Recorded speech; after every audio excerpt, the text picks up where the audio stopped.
So I can check it works. Yeah, it works. Yeah. Okay. You're going I need to use it.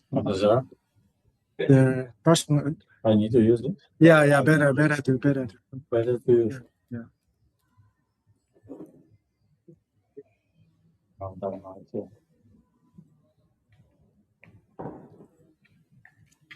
Right.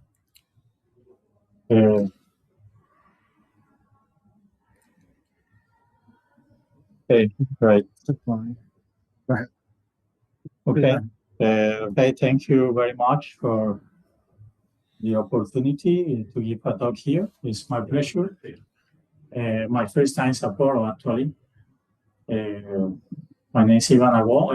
I am based now in Macau, China, in this university. I will talk about the connection between Nambu-Golstone theory and Quantum Yang Baxter equations. I will mention a little bit about black hole radiation, how to formulate Hawking radiation as a mechanism of spontaneous symmetry breaking. And I will talk a little bit, I forgot to mention a little bit about neutrino oscillation, a little bit. Okay, as you know very well, spontaneous symmetry breaking is a phenomenon in particle physics, where under some conditions, when you change the free parameters of a system, the potential changes from the trivial case where the equilibrium condition is at the center to an unstable equilibrium, and then any external perturbation forces you to select any vacuum. In the case of ferromagnetism, for example, we have the magnetization as the other parameter. We have the external perturbation, which is the magnetic field, and the free parameter which we control is the temperature. So it's just an analogy. Something to remark is that the other parameter, which is the magnetization, in this case, of course, we put it pointing to vertically, but it could point any direction perfectly. You can select any vacuum. So if you sum all the possibilities, this will give you 0. Of course, the vacuum expectation value of the other parameter, once the symmetry is spontaneously broken, is 0. But if you sum all the possibilities, it gives you a trivial result. That's very important for the future calculations. I mentioned this because, of course, if you select one point here, there is always a diametrically opposite point, which cancel the result. So this superposition of all the possible other parameters is 0. That result is 0. You sum all the possibilities, this gives you 0. But also the vacuum expectation value of the other parameter can be expressed as the commutator of a broken generator and the Nambu-Goldstone field. So this relation is very well known under a standard decomposition. So we also can put the equivalent expression like this. With this expression, we can prove the Nambu-Goldstone theorem, actually. We only have to put the charge explicitly as the integration in the volume of the 0 component of the current, which we will see in a moment. I must remark that each vacuum is orthogonal to each other in the thermodynamic limit. They represent different Hilbert spaces, yeah. So one way to see, I don't know if it's too much the microphone, right? It's very better. So the standard way to see a spontaneous symmetry breaking, of course, you find the vacuum condition, which is non-zero in this case. This is when the symmetry is spontaneously broken. The direction is selected arbitrarily, and I think this is very well known for you. You can shift the vacuum state, and you can see which fields are massive, massless, etc. So, of course, one classical way to demonstrate Nambu-Goldstone theorem is expanding the potential, 0 order, second order, where you get the mass matrix here. And of course, the eigenvalues of this matrix give you some masses. At the end of the day, you will see that the result is gapless particles. In general, you have a group, and the vacuum stays not invariant under the action of the group. You have a subgroup under which the vacuum is still invariant. And this is also a way to see a spontaneous symmetry breaking. And here is the key point. This is the mass matrix when you apply the transformations. If the symmetry is broken, of course, this is non-zero. and then the only solution is gaseous particles. We have a current, and as I explained before, the integration in the volume, the zero component of the current is the charge, of course, the broken charge we are interested. Now, the problem with this, we could demonstrate in Nambu-Goldstone theory just by analyzing this commutator, which this commutator here, well, here, I could just input a complete set of intermediate states, and there is a way to demonstrate. I think it's written after. But that's not so interesting because I will touch only a group of Nambu-Goldstone bosons. I want to analyze the interaction of pair of Nambu-Goldstone bosons. And then for that purpose, I assume Lie algebra. This is the standard definition of vacuum. This is when the vacuum is the generator. Of course, the generator, which is spontaneously broken, doesn't annihilate the vacuum anymore. This is the definition of the parameter. And this is the commutator between the broken generator and Nambu-Goldstone field. Now, this I will extend with a double commutator. Not yet, before that. Of course, let me explain something before. This is a convenient decomposition between other parameter and Nambu-Goldstone field. And when I expand this expression as the commutator you saw before, the zero component of the charges has to be integrated in the volume. I have to introduce complete set of intermediate states here and here.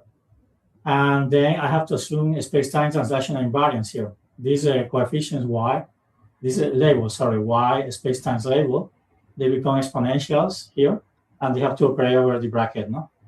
So at the end, I integrate. When I integrate in the volume, this gives me this delta Dirac here.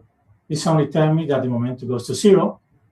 And of course, the mass has to go to zero. The reason why the mass goes to zero is the time dependence of this expression. This is demonstrated in textbooks. The time dependence is also demonstrated. In a large volume, this vanishes. So you can demonstrate the time dependence of this expression. Nice, but still this doesn't tell me so much, and I don't see how to connect it with Yang-Baxter yet. Then the only way the motivation for the dimension is that I saw how Watanabe and Murayama solved the discrepancy between the number of broken generators and symmetries. No? Sometimes there were redundant symmetries, etc. What I do is then I promote the fields to tensors in this way because it's the only way to implement Quantum Yang Baxter. This is the order parameter condition, this commutator, and then I will input a double commutator assuming Lie algebra. When I do this, what I do is expand. This will appear 4 terms here. This is the space-time translational invariance, which I was mentioning. This y is translated here. This is a 4 product, of course, energy time minus p dot of momentum. And of course, these things have to, to operate on the brackets. And initially, I'm assuming over the vacuum, so it's different from zero. These are the results, these are the phases. I know that the momentum and the let's call it energy goes to zero simultaneously, but I want to know how they go to zero simultaneously. So here I am representing interaction of pair of Nambu-Goldstone bosons already. And of course, there is a complicated notation. I did this some time ago. Each member of, let's say, this corresponds to R matrices, each term, which you saw before, and these are the Quantum Yang Baxter equations. Of course, there are four terms there, and some of them satisfy Yang-Baxter, of course. So at the end, I have 2 independent terms from the 4 terms which appear from the double commutator. So the idea is to analyze this. If I go back, each term here corresponds to a triangle, which is what you see here. 1, 2, 3, 4 triangles. Of course, in the thermodynamic limits, these 3 lines are parallel because these are gapless particles. The 3rd line is closing if you introduce the degenerate vacuum, a fictitious particle with 0 momentum and 0 energy. I introduce it, and it's the only way to introduce consistently Quantum Yang Baxter equations. And this is equivalent to sum over all the possible vacuums. So at the end, you recover the trivial result here. Of course, this idea came from, inspired by a talk of Witten in 2016 streams when he was mentioning papers of Kevin Costello and explaining how to explain interaction of particles using quantum Yang Baxter, of course, ignoring possible creation or annihilation particles also. I know there are plenty of applications for Yang Baxter anyway. So let's go back to the triangles. So the issue is that if these were the first triangles I did, they're going to look nice because the slope has to be proportional to the momentum. So this line has to be horizontal, but it doesn't matter. These two are equivalent, and these two below correspond to the exchange of n and n prime. Then I could demonstrate that when n is different to n prime, the momentum and energy goes to zero linearly. But when they are equal, you have to factorize the four triangles and the faces, which you saw on the right-hand side. When they factorize, they generate a cosine term in the momentum, and the cosine, of course, at the lowest order. If you put cosine for p something at the lowest order, ignoring the trivial term, will be quadratic. So 1/2 something. So the issue is that I was just interested to see how the content of Nambu-Goldstone bosons was related to the dispersion relation, which is what happened actually. When two Nambu-Goldstone bosons represent technically a single degree of freedom because they represent two redundant symmetries, then the dispersion relation is quadratic. Normally this happens in systems which violate explicitly Lorentz symmetry. They violate explicitly Lorentz symmetry, and it's obvious to see because of the order of derivative. First derivative in time, second derivative in space. So it's very easy to see, but looking at this from this perspective is nice. So it means that the constraints of quantum Yang Baxters are involved in the formulation of the Nambu-Goldstone theorem. These were the calculations at the end, how you factorize. This is the cosine I was talking about. This is the exponential for the energy. Of course, there are some details I omit for the time, for brevity, but it's in the papers. There are 4 or 5 publications.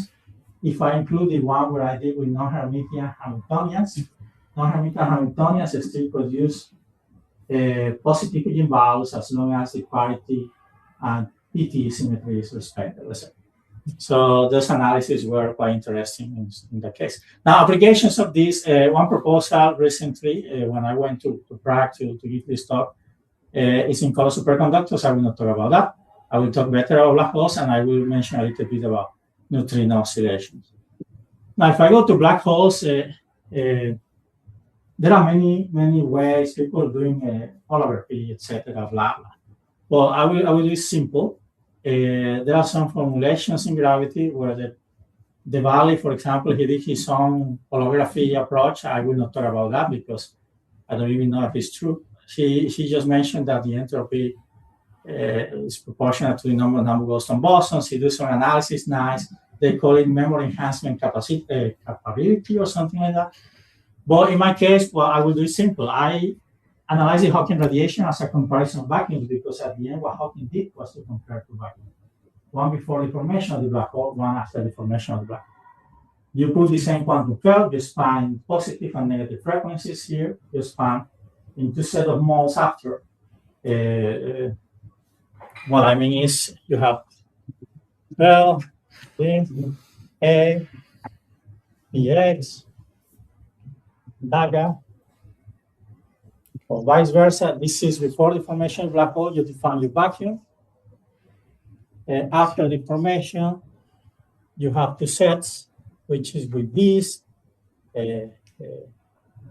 B exponential or blah, plus other modes. These modes go inside the black hole. You don't care, you compare this. Another local vacuum is defined here.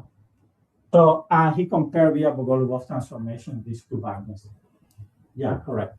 So the idea, inspired that, what I did was to construct a Lagrangian of the Hawking radiation, and I could construct the potential, a quadratic cubic quartic. The unusual term is the cubic. Well, if you calculate the vacuum of this potential, you obtain exactly the Hawking radiation. Understanding that the order parameter in such a case is the particle number operator, which is 0 before the formation of the black hole, non-zero after the formation of the black hole. And of course, there are many interpretations around that, because if the particle number operator is another parameter, you have the superposition before the symmetry is broken should give 0. How do you interpret this? Because there will be particle number operators a negative in such a case, which how do you interpret antiparticles going out of the black hole or what? Of course, there is also the possibility of getting non-thermal modes from the black hole. It's something which I'm analyzing with somebody else.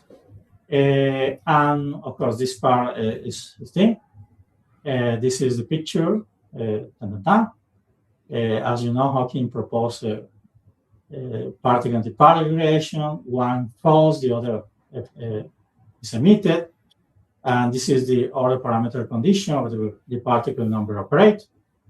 Now let's go to neutrinos. Neutrinos is fascinating because they oscillate. They oscillate in 3 flavors. So I decided to analyze a different point of view now. I propose, well, first, the flavor changes are not strange in the weak interaction. We see that in at the quark level, but for different reasons, because they exchange charge currents. No? In neutral currents, there is no flavor change. In the neutrinos, the situation is different. The reading of the mass when waves align at Glasgow, give me 1 minute. When waves align Glasgow formulated electrowave theory, they didn't know the neutrino was massive. So they ignored it completely.